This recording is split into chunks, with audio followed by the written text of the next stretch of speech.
morning and welcome to SimWorld today on this Thursday edition. I am Marsh, joined this Thursday by JR Storm, back from a Tuesday show. Good morning, JR. How are you? I'm good, Marsh. Ready to talk some SimWorld today. We got a fair amount of things to go through. This was the real official opening day for SWBA. We get that two little tease games yesterday.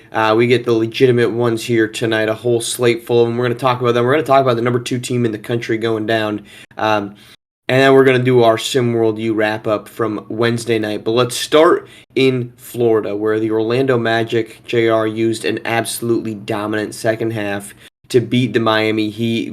Before the show, we talked about one game each that we wanted to talk about, and you had Orlando Miami, so give it to us. What about this game stood out to you?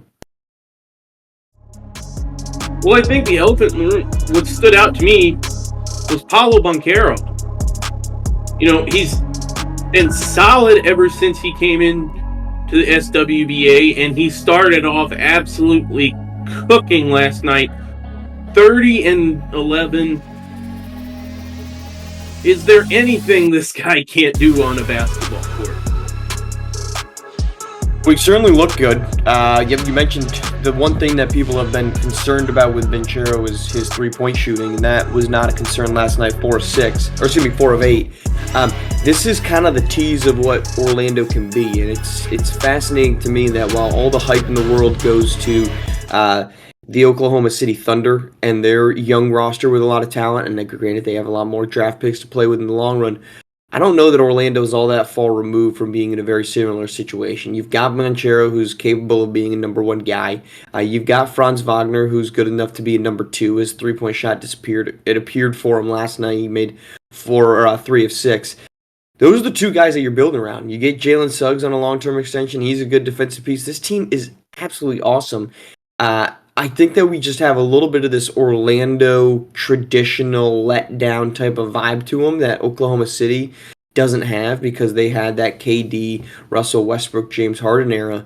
This Magic team is really, really good, and they looked absolutely unstoppable last night. It may be a little concerning for the Miami Heat as well. I'm not concerned really too much if I'm the Heat. The Heat are always going to find a way to be competitive. Yeah, poor performance to start the season, but I'm not concerned if I'm Miami. I think Jimmy Butler and company, they're all going to get it figured out. I'm going to be a little concerned that Jimmy Butler scores 3 points, and this is his contract year. It's one game. It's easy to overreact in any other direction. But this team did not look like they came with any type of a desire to win. The only reason I don't get overly concerned with the Miami Heat is that Eric Spoelstra is at the helm. Let's go to the second game. This was the game that I was most interested in, and it's going to shock absolutely nobody, that it was the Golden State Warriors going on the road to smoke the Portland Trailblazers. Obviously, a little vested interest over here. I'm not just beating down, don't listen to the headline, not the Lakers beat the Wolves, although that did happen. The Warriors are a completely new built team, and I'm very curious to see who they have as a number 2 behind Steph Curry. I have been no stranger to the Jonathan Kuminga hype train. He did not play all that well last night.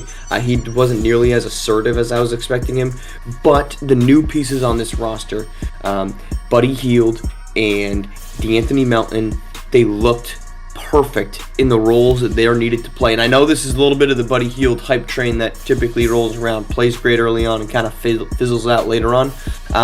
That's certainly possible. But hey, he's already made more threes in one game than it took Klay Thompson to make over a handful of them, JR. Yeah, no, this is a very different looking Golden State team, like you said. Obviously, losing one of the greatest players in franchise history in Klay Thompson. I don't think a lot of people knew what to expect. But coming into the season, Golden State, they went out and they reworked that backcourt, like you said, DeAnthony Melton, Buddy Hield. And Buddy Hield, I think, is the perfect complementary backcourt piece to Steph Curry. He's a younger guy, can help take some of that scoring load off of Steph, with Steph, kind of probably getting closer to the twilight of his career. But yeah, the only thing for Hield, like you said, is if he can sort of maybe keep the consistency rolling a little bit that's sort of kind of plagued him throughout much of his career. The scoring ability is definitely there.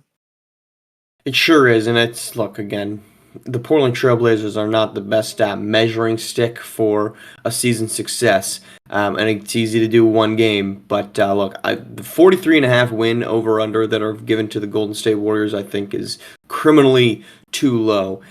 They played 12 guys last night, and it's noticeable that Steve Kerr is trying to get as many guys in this rotation involved, as he possibly can. That's exactly what he did last night, playing 12 guys. It's obviously not going to be the case every night, but it is interesting that he's actually getting that. And there wasn't a noticeable drop-off the further you went in that rotation. We're not getting to it, but the Suns did hold on to beat the Clippers in overtime. I am shocked the Clippers were able to make this a competitive game. They did not look good in that opening half. But we've got a little bit different action for our third segment, and that is the Tennessee Volunteers, who stumble to a loss last night at home against Baylor. They had chances down the stretch, JR, to win this basketball game or at least tie it, and they did not execute. Your takeaways from this game? Well, I think, Tennessee just finally had that one rough game. They've started off extremely on fire to start the season, and they finally got heat checked a little bit. And now this Baylor team, who, has been arguably underwhelming to start the season, we knew there was a lot of potential coming into this SimWorld U season for the Baylor Bears and Scott Drew's team. And I think you finally saw a lot of that come together last night, and they were able to knock off the number 2 team in the country. Yeah, number 2, second loss for the Volunteers. They lost to Oklahoma. Oklahoma has actually started to look a little competitive now after their pretty slow start, and it kind of the snowball started to roll with that one. But what stood out to me here was the last minute of this game. I have no idea what Trey Turner was doing. On one of his drives, he gets a pick and roll, he is free to the hoop, and instead of just going up for what would have been a game-tying layup, he decides to do a behind-the-back dribble, and by the time he's ready to go back up with it, the defense has closed in on him. They proceeded to have, I think, 4 shots on that possession that ended with under a minute left, and none of them went in. They had an easy chance to go straight up. I can't remember who it was. The easy chance to go up with one offensive board. They decided to instead do a little post-up turnaround, again giving the defender time to get rolling into it. That's my concern right now with Tennessee, because at points in this game, it just felt inevitable for them. They were hitting big shots. Trey Turner was fantastic from downtown. He ends this game with, what was it? Something not unheard of, but 31, 9 of 13 from deep. I mean, this is what Trey Turner does, but they just didn't close the game well whatsoever. Henrik Vekic was not good, 3 of 12. I'm not panicking, but a second loss for the Volunteers on the same night that Kentucky at home steamrolls Iowa State. And this is a disturbing trend that you need to find something else, and it needs to be Vekic to be more consistent next to Trey Turner, in my opinion, JR. Yeah, Henrik Vekic definitely, I think, needs to step up and solidify himself as that number 2 guy behind Trey Turner. And to be quite honest, if he can't do that this season, if he would go SWBA draft eligible after this season, I think he's undrafted. Undrafted, JR? Undrafted. Undrafted. I think he is, if he can't figure out the consistency. That might be the hottest take I think I've ever heard from you, JR. Undrafted Henrik Vekic. I guess fallen in the first, but undrafted. Wow. If he can't figure out that consistency. Okay, laying down the gauntlet. Henrik Vekic, undrafted. JR, okay. Look, I appreciate the takes. We don't come in here looking for soft takes on SimWorld today. So, JR, thank you for the hot one. Let's move to our SimWorld U wrap up.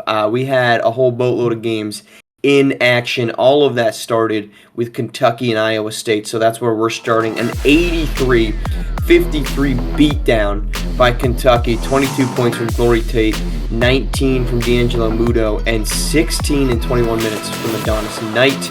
Next up, we've got a little Butler action. They stay unbeaten. They beat the number 9 team in the nation, 68-56. Meanwhile, out in Texas, Cal goes on the road for their 4th win of the season, 82-69-24 from Jason Tata. In the SEC, the Razorbacks, they keep their early success going. They beat Seton Hall 94-69. Missouri, though, they don't keep theirs. Wisconsin, their first game of the season, the 88-72 beatdown of the struggling and inconsistent Missouri Tigers. Ole Miss and Temple square off. Ole Miss UCLA has in fact struck with San Diego State the way that San Diego State prefers. Doubleheader last night, and that would have been UCLA losing at home to San Diego State. Colorado, meanwhile, gets rolling at home, 89-88 win over TCU. Creighton falls to Utah, 62-61 on the road. Utah moves to 4-1 on the season. And then we wrap it up with Xavier beating USC, 89-74. USC, a team that's looked good at times, looked terrible at times. Xavier, top 10 team from a year ago, they get that 15-point win. That's our show. We're coming back tomorrow with some more SWBA action to talk about, some Thursday Night Football action, and, of course, SimWorld U action. It is always a good SimWorld U day, but we'll keep rolling with that one tomorrow with Rick Blaze back on the show. JR, as always, great to have you on. Appreciate you taking the time this fine morning. Love the hot take. Let's keep those coming. I don't think I've heard a hot take from you like that, JR. That's a good one. Hey, I mean, gotta call it like I see it. I love that. All right, we're coming back tomorrow here on SimWorld TV, the only place you can see the game, be the game.